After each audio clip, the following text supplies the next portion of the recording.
Hello everyone, এখন সকাল 8টা মতো বাজে। আজকে যেহেতু সানডে, মামামের পাপার ছুটি, ও বাজারে গেছিলো, বাজার থেকে সবার জন্য ডোসা নিয়ে এসছে। তো ডোসাটা এখানকার দারুণ বানায়। দুপুরবেলা রান্না করব পনিরের তরকারি। তো এদিকে আমি পনিরগুলো কেটে নিয়েছি, ঝোল ফুটে আসলে পনিরগুলো দিয়ে দিয়েছি।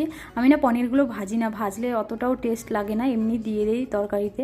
তো দারুণ হয়েছিল পনিরের তরকারিটা।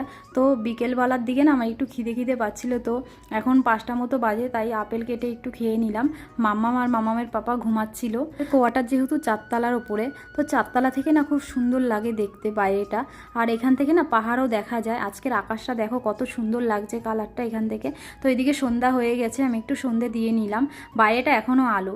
কিছু জামা কাপড় ছিল, সেগুলোই গুছিয়ে নিলাম। জামা কাপড় গুছিয়ে আজকে মামামকে একটু পড়তে বসাবো, যেহেতু ওর পাপা বাইরে গেছে দৌড়াতে। তো ওকে বিকালে এই যে দিয়ে দিয়েছি খেতে টিফিন।